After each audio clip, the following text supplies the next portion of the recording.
¿Has tenido alguna experiencia con guerrillas colombianas? Personalmente nunca he tenido algún tipo de encuentro con ninguno de estos tipos de grupos armados, pero me han dado a conocer varias veces historias de personas y por lo que han pasado. De la que más me acuerdo es acerca de un amigo que iba por una carretera del oriente antioqueño y a mitad de camino, en una carretera en la que normalmente hay muy buena fluidez, había un paro total de carros, que no era normal.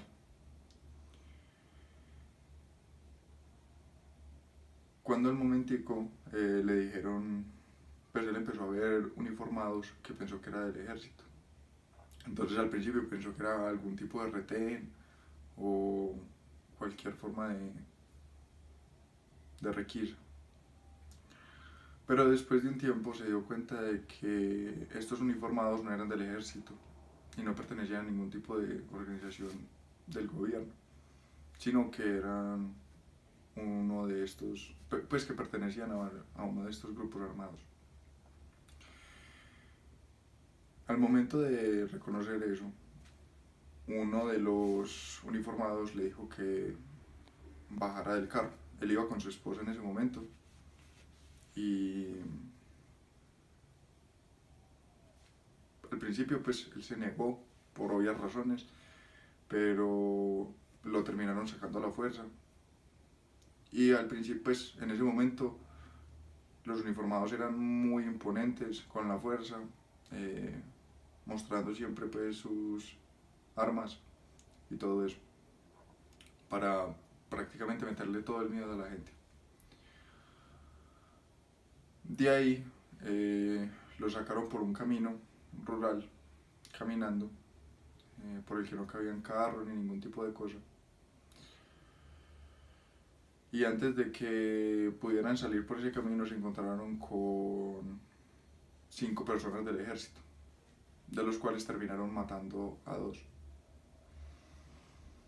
Cuando terminaron de huir, pues del encuentro con el ejército, caminaron mucho tiempo, hasta por la noche casi, y llegaron a una cabaña.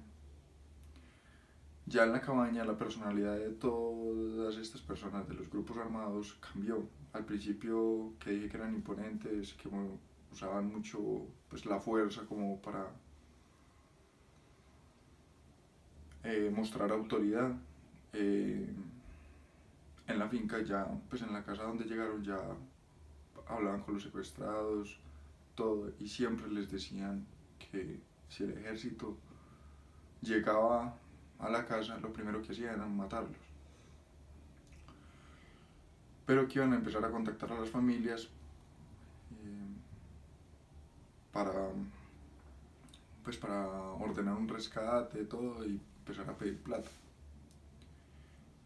Desde ese momento pues se dan cuenta de que no es ningún tipo de movimiento contra el gobierno, ni cualquier tipo de movimiento socialista como ellos se hacen llamar, sino era pues to totalmente económico.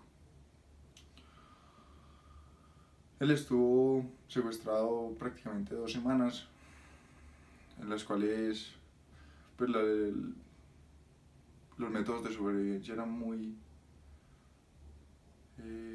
extremos, los cuales eran muy extremos, debido a que como la casa donde se estaban quedando quedaba en la mitad del oriente antioqueño, hacía pues mucho frío en las noches y en las madrugadas. Y no tenían, como no tenían lugares para dormir, sino que los ponían a dormir en el piso sin cobijas, sin nada,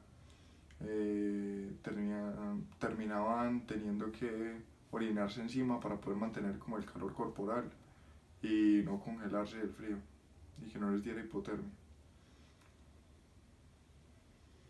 Y ya, pero al final, pues uno se da cuenta de que la mayoría de estos grupos guerrilleros eh, viven más sin sentido. O sea, uno se da cuenta de que todo lo que ellos dicen, que el gobierno son, pues que el gobierno son los malos, que ellos son las víctimas, que todo eso es mentira. Eso es lo único que, eso es lo único que demuestra, es que los grupos terroristas pues, que se ven en Colombia son más que todo narcotraficantes que buscan plata. Si te hubiera pasado a ti, ¿perdonarías lo que te hicieron para acabar con un conflicto? Yo creo que si uno está dispuesto a perdonar es porque sabe que la persona va a cambiar o que no se va a repetir el evento o que, o pues alguna razón así. Creo que aunque pues, no me haya pasado a mí, ¿cierto? En cualquier caso me pudo haber pasado o le pudo haber pasado a cualquier otra persona. Y yo creo que todas le pues dirían que esa gente no está dispuesta a cambiar y no está dispuesta a tener un nuevo comienzo, así les den la oportunidad. Que, que una persona que convirtió todas esas acciones en su estilo de vida no está dispuesta a tener una vida pues, sana, sin ningún tipo de violencia, sin nada. Entonces yo no sería capaz de perdonarlos porque sé que en ningún momento la situación va a cambiar, sea con paz, sea con conflicto, siempre va a haber algún tipo de violencia con ese tipo de gente. Finalmente, pues, me parece que la mayoría de personas en Colombia, sobre todo las que viven en grandes ciudades y cosas así, somos, me incluyo, son muy ajenas al conflicto pues, armado que hemos vivido durante muchísimo tiempo. Y que la falta de conocimiento y la falta de eso hace que no le demos la suficiente importancia que se merece tener. Porque problemas de todos, no solo de los que tienen problemas para llegar a la casa por la plantación de minas, los que son desplazados, los que son asesinados por bombas, por tiroteos, por N mil causas. No solo ellos se tienen que preocupar, y no solo ellos tienen que hacer algo al respecto, sino que todos tenemos que tratar de buscarle solución. Y más allá del perdón que le podamos dar a ese tipo de personas, es más, eso va mucho más allá, va más hacia el lado de concentrarnos todos y empezar a pensar como un país, como solo uno. Y me parece finalmente que la solución más viable para este conflicto no es solo, como dije, el perdón, sino una reparación de todos los daños que sufrieron las víctimas de este conflicto y también un castigo que vaya proporcionalmente al daño que causaron todos esos grupos.